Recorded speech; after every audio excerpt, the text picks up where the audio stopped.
Today I show you an unboxing of this Ugreen HDMI switch.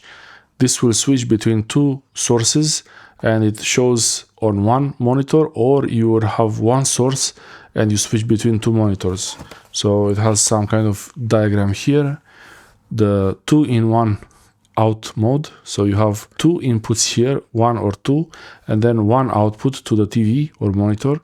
Or you can have, with the attached cable, you can have the input from this attached cable and then output to one monitor or another monitor. It's one or the other, it's not two at the same time. And it's HDR capable and yeah, I don't know, 3D visual, HDMI bidirectional switch, 4K 60. I already have a switch like this, but I have a second monitor, I want to try that one. And the previous switch has a little bit of issues sometimes, it's not showing, so I think that one was not so high rated for the frame rate. Now I have on the computer 120 frames per second for an LG monitor.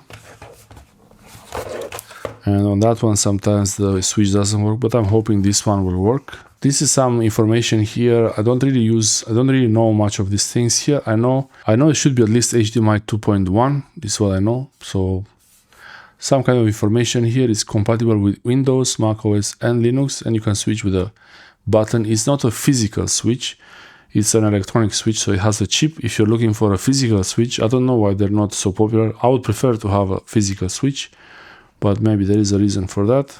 That's the connection mode.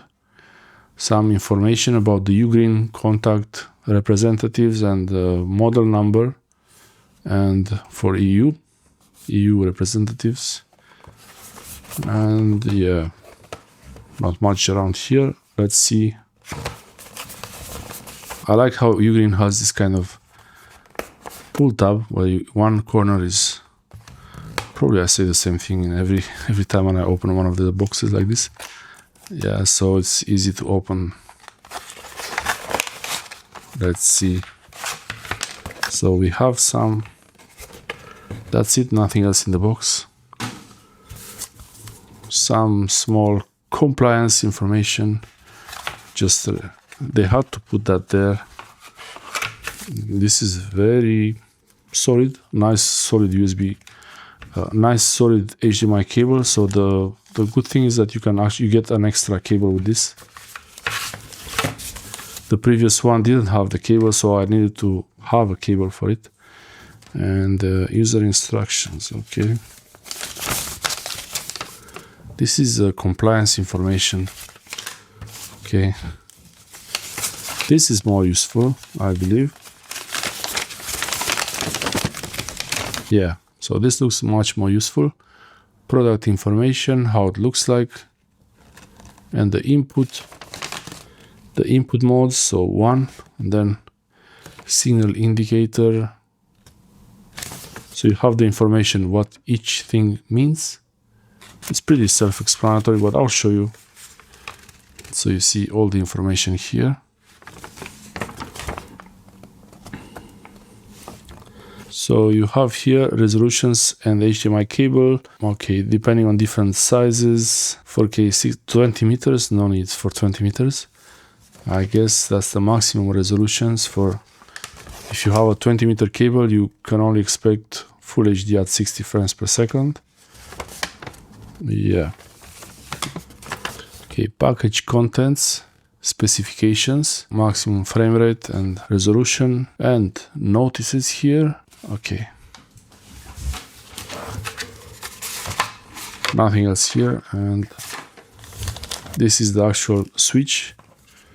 So it has this kind of, I don't like this part because it's I tried to glue it, to tape it to a USB hub, and it was pretty difficult. But model number is CM311, part number, and all the information here. And you have one physical button. There is nothing else on the sides, just this kind of where the cable got inserted. And then you have input 1 and input 2. By default, it's going to be, when you turn on the HDMI switch, it will be by default on 1 or 2. I'm not sure which one it will be. Probably it's going to be 1. So you want to have your main system, the one you use the most, on the default one, so you don't have to press a button every time you start your, like here I have the computer. I will have the main cable to the computer and the secondary to the camera, so I will press the button only when I need to use the camera, and when I simply turn on the computer, I want it to just work. This cable, it's long enough, I believe. Maybe it's 1.5, 1.8 meters. So maybe 1.2 meters.